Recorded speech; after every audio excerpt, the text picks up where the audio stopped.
Hello, students. This is for 1 Corinthians chapter 9, and this was our Monday lecture. This is a quick summary of it, a 7-minute summary. So what I want to do is focus on, I'll remind you for just a second, that Paul is trying to help the Christians to understand that you can't worry about your rights. Your rights are not important. So what we're going to be doing in this chapter is he's going to demonstrate how he deals with his own personal rights. And he does that starting in verse 19. Although I am a free man and not anyone's slave, I have made myself a slave to everyone in order to win more people. There are his rights. His rights are gone. He has chosen not to have any rights. He's going to be the slave to people. So he's a slave to the Jew. He lives the way a Jew lives when he's with Jews. He lives with those who are not Jews as a person who is not a Jew lives. People that are poor, I'm pretty sure that's what it means in verse 22, and it says to the weak. It sounds to me like he's talking about the people who are the lowest caste people. He lives like the lowest caste people. And so the first thing we want to get is the fact that he's giving up his rights.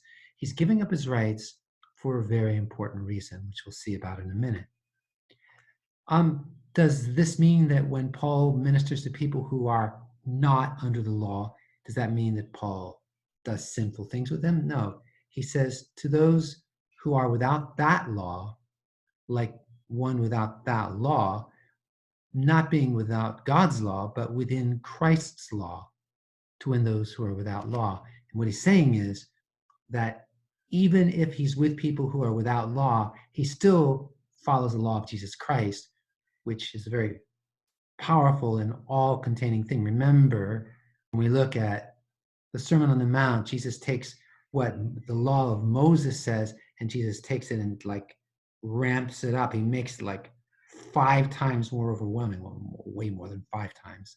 And so what he's doing here is he is not saying that I just go, just do whatever sin they're doing, I do. That's not what he's saying. He's saying quite different from that.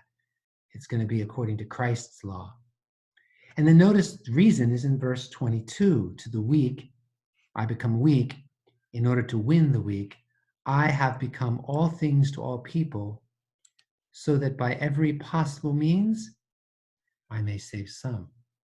So his goal is seeing people to come to eternal salvation. That's what he's looking for. He's not doing this in order to get some kind of reward from God. No, that's not what's going on. He wants to see people come to salvation. And that's really going to be what the next paragraph is going to tell us. Don't you know that the runners in a stadium all race, but only one receives the prize? Run in such a way to win the prize. Now, a Christian might see this and say, are Christians running against each other? Are we competing with each other to be the best Christian, and only the one who's the best is going to get the prize? Absolutely not. He's not saying that we're in a race against other Christians. The goal is not, or the point is not to talk about, oh, I want to be better than the Christians. The point is, I want to reach the goal line. That's what he's arguing. Not comparing myself with another Christian, but instead saying, am I running to get to the goal line? I need to put everything I have into the goal line. And I said in class today, a person who's running a race doesn't stop to itch his foot. If his foot is itchy, he doesn't stop and scratch his foot because he's got to get to the goal line. And so if I'm allowing myself to be distracted from doing the work of God, distracted from bringing people to faith, then if I'm allowing myself to be distracted, I'm not going to win the race. I'm not going to get to the finish line. And so when he says run in such a way to win the prize, what's the prize?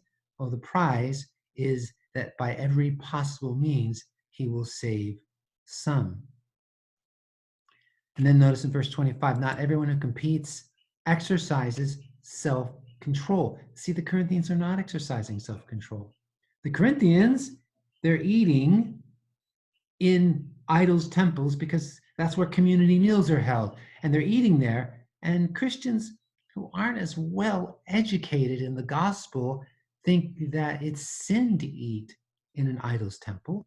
And so those Christians who are watching the more theologically educated Christians, the Christians who are less theologically educated and are bothered by it, those Christians are tempted to go back into these idol temples where they used to live. I mean, they used to worship and bring their sacrifices and eat sacrificial food because they were idol worshippers. All of these people in Corinth, all of them come from idol. Not all, but most of them do.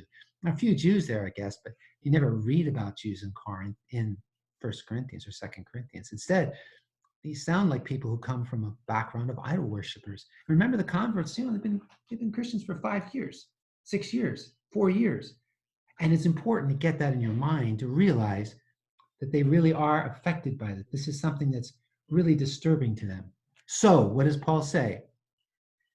He says, we need to exercise self-control. You guys who are more knowledgeable, you people who are better educated theologically, you need to stop eating in the temple of the idols. You're only doing it for your own pleasure.